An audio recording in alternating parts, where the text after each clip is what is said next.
morning, students. Today we will be starting with Act 2, Scene 1. First, let's have a look on what all important developments will take place in this scene. This scene takes place in another part of the island where Alonso is mourning the death of his son Ferdinand, right? So as we all know that Alonso and company, that is the other people who are with him, they believe that the Prince of Naples, that is Ferdinand, is dead. He's drowned in the sea, right?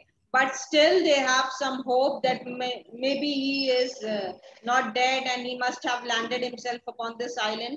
So they are searching for him on this island, roaming on the island and searching for him. I told you, like in the last scene, if you remember, Ariel, when Ariel was telling the details of the shipwreck to Prospero, he said that how he caused the shipwreck, right? And how he distributed all the passengers which were in the ship in groups. Only Ferdinand was left alone. The rest of the people are divided in groups and they are roaming in different parts of the island. So King Alonso, along with few of his companions, that is Antonio, Sebastian, Gonzalo, and Adrian, Francisco, and few other courtiers, he is roaming in a different part of the island, far away from his son Ferdinand. He doesn't know about Ferdinand, and Ferdinand doesn't know about his father and other companions. Right? So what are they doing? Antonio and Sebastian joke heartlessly. So they are, Antonio and Sebastian are kind of mocking and jeering at Gonzalo. Right? They are making fun of Gonzalo in a very insensitive manner. Ariel appears and charms Alonso and Gonzalo, and these lords fall asleep. Only Antonio and Sebastian are left awake. See this, the importance of this scene is that Antonio and Sebastian, who are left awake by Ariel. Ariel comes there, he plays solemn music, and all the people, they fall asleep except Antonio and Sebastian. Then what do? They plot the murder of King Alonso and Gonzalo. Means they conspire to murder the king, that is King Alonso and Gonzalo, the vice courtier Gonzalo, right? So they plan to do it, right? When they are just about to kill them, what happens? Ariel appears there and he makes some sound of bull is heard. Sorry, sound of bull is not heard. Then Gonzalo hears some sound which was made by Ariel. Ariel warns Gonzalo in his ear, and Gonzalo wakes up, and then he wakes up. He's surprised to see these two people with swords drawn, right, in an attacking posture, and then he wakes King Alonso and others also, right? Then the excuse which they make is that they heard the bulls and the lions roaring, and so they took out their swords to defend themselves and the king. This is what excuse they give. So this is how, this is how Ariel saves King Alonso and Gonzalo, right? Or rather, Prospero helps King Alonso by saving his life, right? This was Prospero's plan. He didn't want any bloodshed in his plan, right? His entire thing should be carried out without anyone's blood being shed. Right? His only objective was to teach a lesson to these people who were sinners, right? Who committed wrong deeds. He didn't want to murder and kill anyone, because if this would have been his objective, he could have easily done it by drowning all of them. So these are the important things which take place. The conspiracy to murder King Alonso is an important development of this particular scene. The scene takes place in another part of the island, and who all are present? King Alonso, Sebastian, Antonio, Gonzalo, Adrian, Francisco, and others. See, I told you except Act 1, Scene 1, the rest of the scenes will take place on the island. So even if you write the island, even if you're not sure where the scene is taking place, in which part of the island, just write the island in your answer and you will get it. Right? Beseech you, sir, be merry. You have cause, so have we all of joy. So Gonzalo, what Gonzalo is trying to do, Gonzalo is trying to console King Alonso in this speech, right? Because King Alonso is very much depressed. He is in a very sorrowful mood. Why? Because he has lost his son. So he is mourning the death of his son because he believed that Ferdinand is dead. He saw him jump from the ship. If you remember, when Ariel was narrating the entire episode of the shipwreck, he said that Ferdinand, King's son, was the first one to jump from the ship into the sea. Right? His hair were like reeds; they all became straight. Right? And he was the first one. He was so scared that he was the first one to jump into the sea, shouting that the devils have been let loose, and now all the devils have landed, have been let loose from hell, and they have landed upon this ship. This is what he says and jumps into the sea. Beseech you, sir, be merry. You have cause, so have we all. So he says, I request you, sir. Sir is for King Alonso. He says, I request you, sir, that you please be merry. Don't be so sad. Don't be in such a doleful mood. You have cause. All of us have cause. You also have reason, like all of us have of joy. Right? We have a reason to be happy. So you please don't mourn over your loss. Please don't mourn the death of your son. You should be happy because you also have a reason to be happy and joyful like all of us. For our escape is much beyond our loss. Because our escape, what is the reason to be happy? That all of us have survived that shipwreck. That we are still alive after that shipwreck. This reason is enough to rejoice. We also could have been dead in that shipwreck. We could have drowned, but we are alive and we landed ourselves safely upon this island. So this is reason enough to be happy. So our cause of joy, our reason of joy. And what should be the reason of joy? That we have escaped such a great disaster is much beyond our loss, is much greater than the loss we have occurred. All of us have suffered. All of us have suffered the loss of our near and dear ones, right? But at least our lives were saved. So this is a reason which is greater than our loss. So I am requesting you, see, everything will happen when you are alive. If you are dead, nothing matters. So the thing which was of basic importance to any person was the safety of his life. Then first your life comes and then the lives of all your near and dear ones and the people who are around you, right? That is important. So that is what Gonzalo is talking about. That though our loss is great, I agree that we suffered a great loss, but then the reason to be happy is even greater. And what is that reason to be happy? That we were saved. Our hint of woe is common. Every day, some sailor's wife, the masters of some merchant, and the merchant have just our theme of woe but for the miracle, I mean our preservation, few in millions. He says that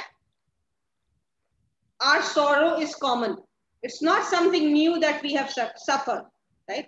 This suffering which we are undergoing at the present moment of losing our near and dear one, that is something which happens every day to some or the other person, right?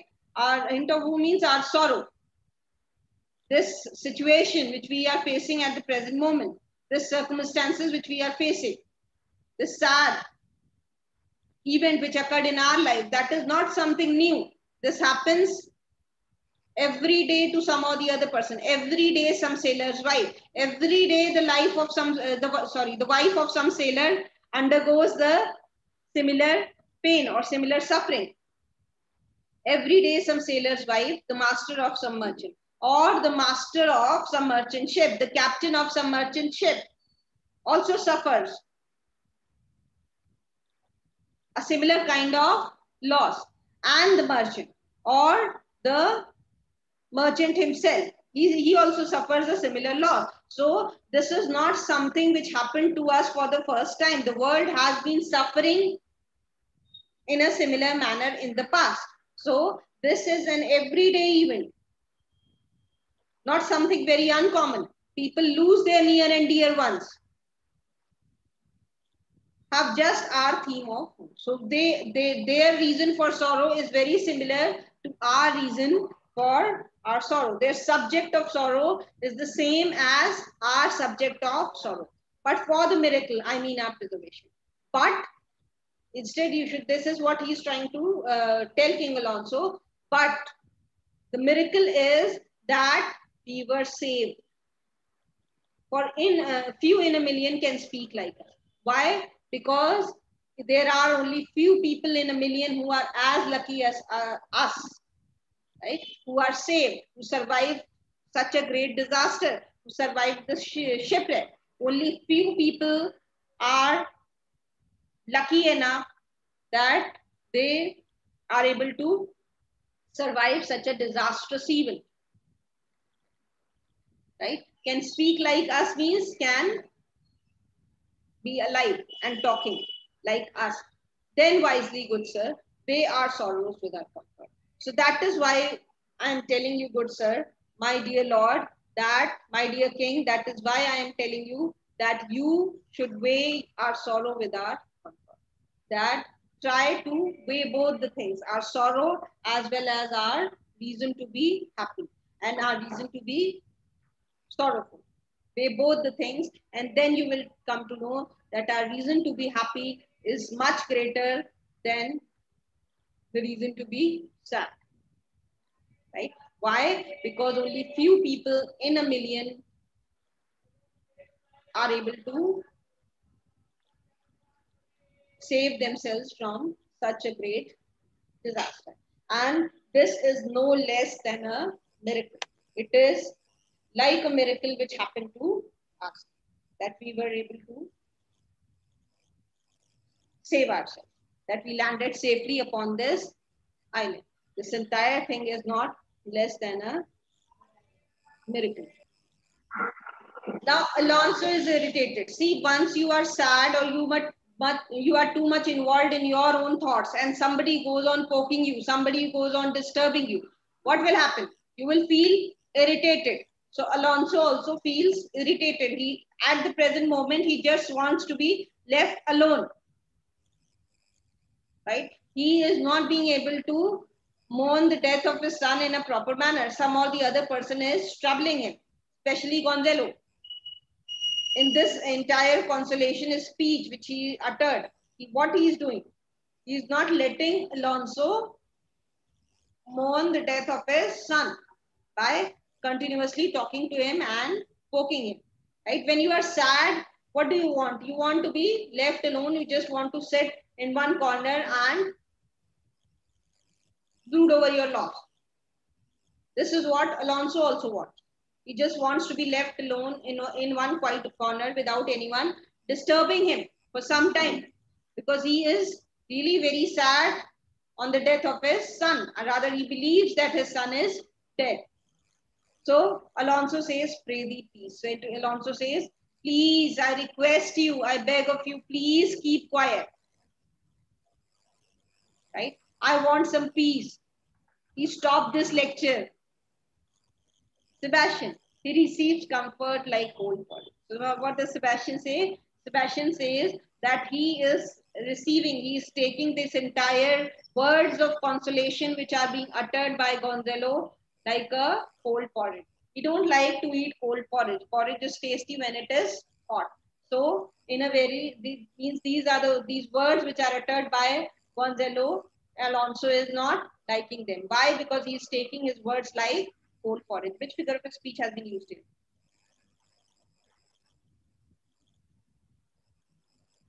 Can you tell?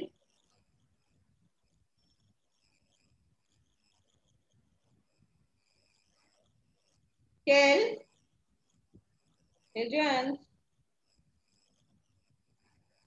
Tanisha.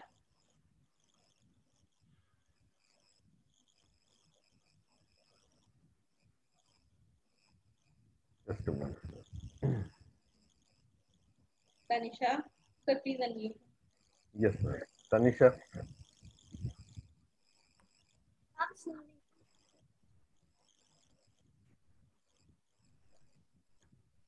Yes, Tanisha.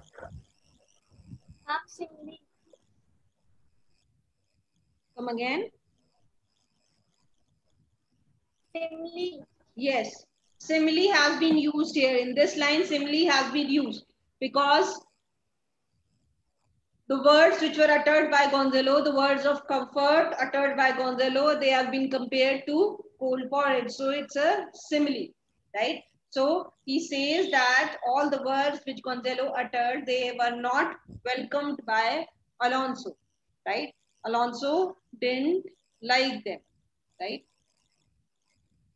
The visitor will not give him over.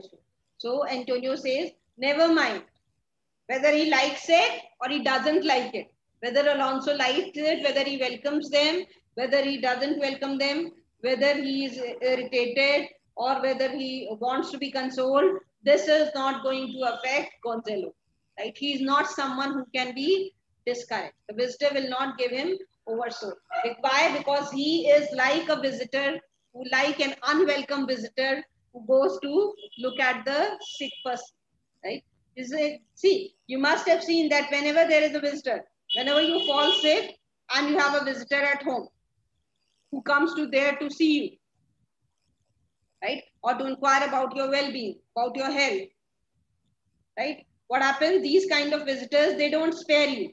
Every time what happens, they will come, they will ask you what happened, how did you fall sick, or how did you meet with an accident.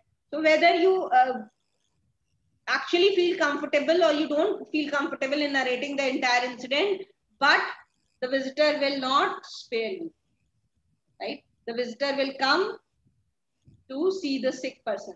So the visitor who goes to visit the sick person is compared to Gonzalo here, right? Gonzalo, like the visitor who goes to visit the sick person, will never leave him alone. He will go on consoling, right? He's hardly affected by whether Alonso is liking it or not, right?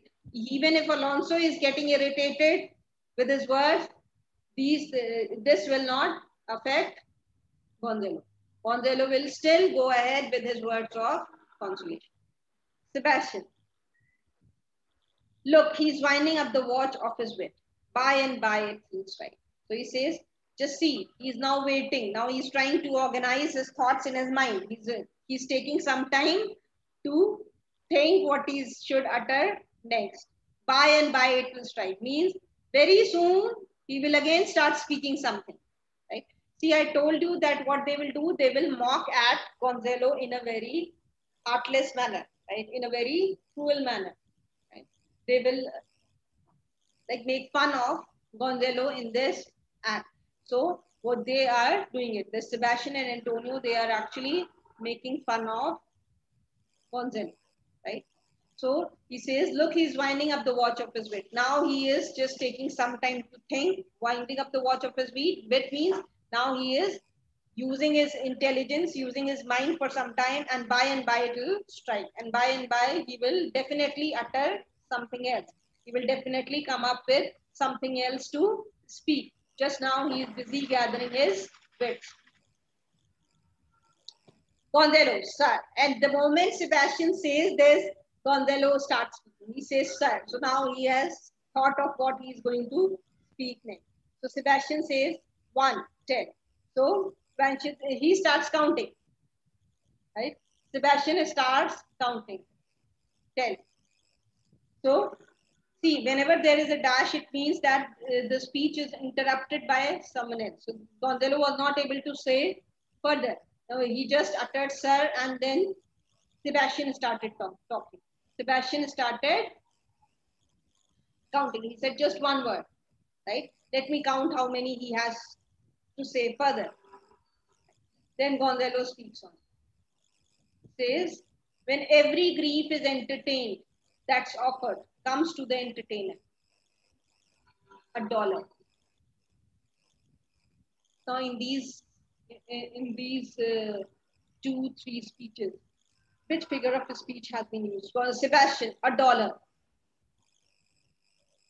Dollar comes to him, indeed, you have spoken truer than you proposed.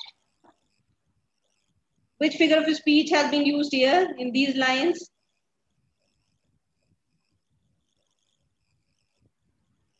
When every grief is entertained that's offered comes to the entertainer, $1.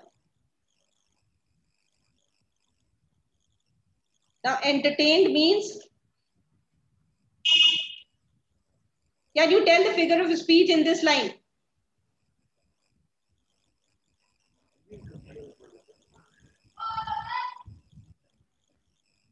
No one. Fine. It's a pun. There's a pun on entertainer and dollar, both. Now see, understand carefully, pay attention. When every grief is entertained that's offered, comes to the entertainer. Now entertainer, I told you there is a pun on entertainer. Entertainer means two things. The entertainer is the person who is he is the innkeeper also. And the entertainer is the person who is entertaining the grief, who is welcoming the grief. So entertainer is used in two different senses. So when every grief is entertained that is offered, if a person is welcoming, is ready to welcome every grief which comes to his life, what happens? Comes to the entertainer. Then what comes to the entertainer? Sebastian says $1. Now there is a pun on dollar also.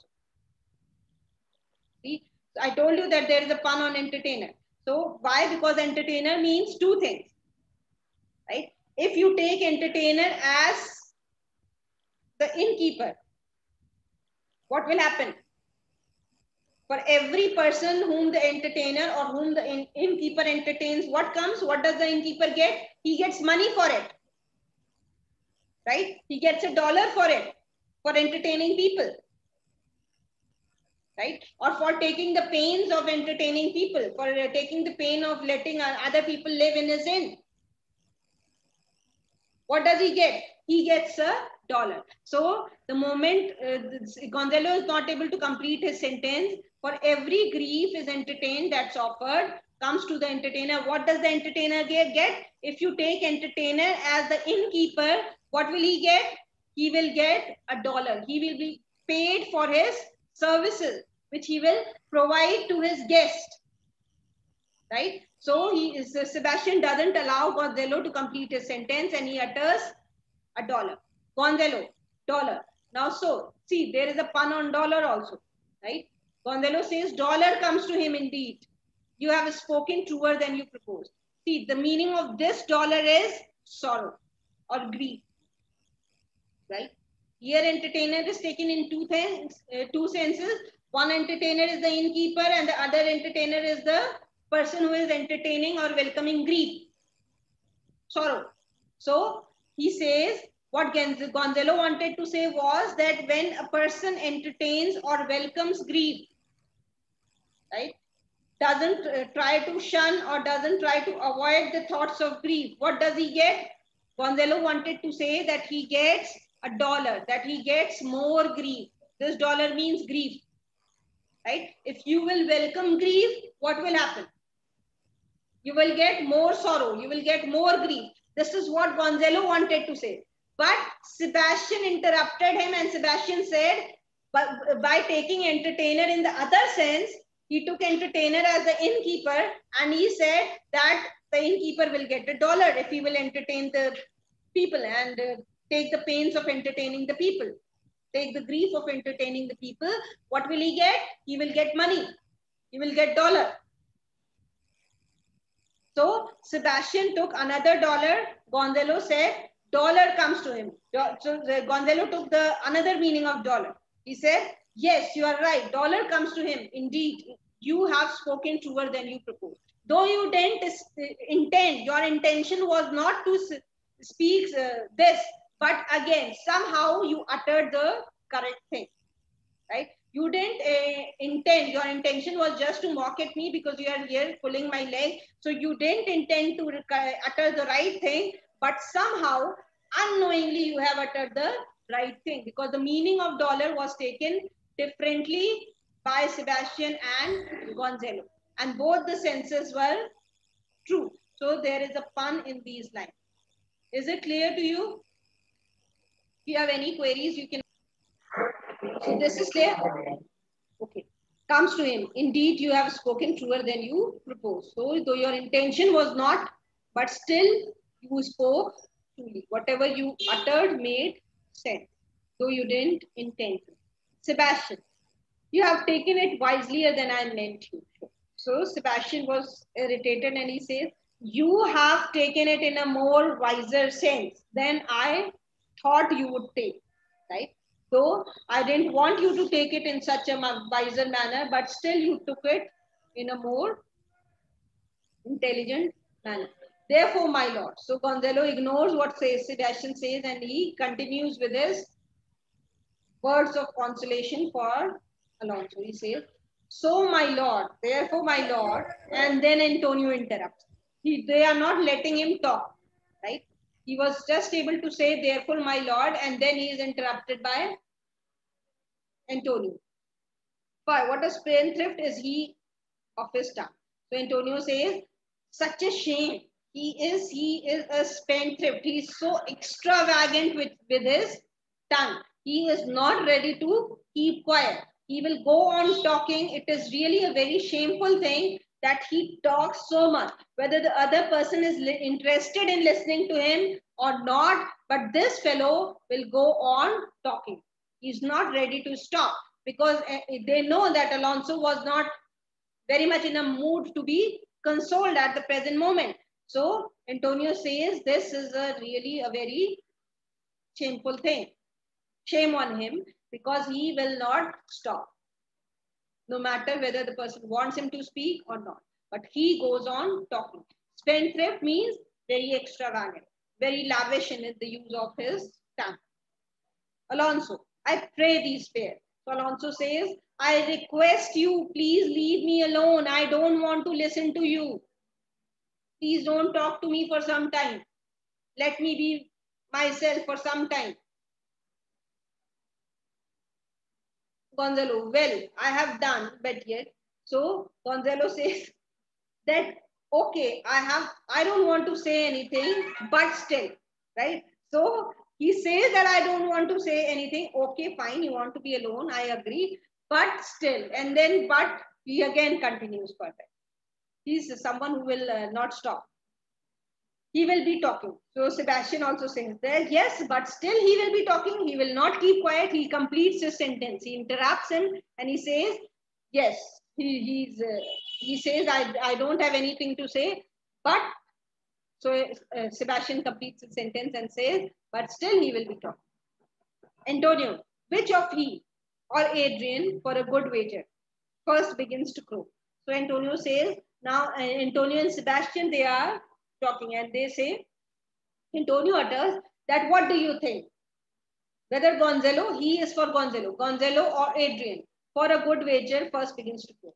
He says, let us have a wager. Let us have a bet and see who begins to crow first. Crow here means who begins to talk first. Let us bet who will speak first, whether Adrian will speak first or whether Gonzalo will speak first, right? Sebastian, the old cock. The old cock is a reference to Gonzalo, because Gonzalo was an old man. So Sebastian bets on Gonzalo. He says, I can bet that Gonzalo will be the first one to talk, right?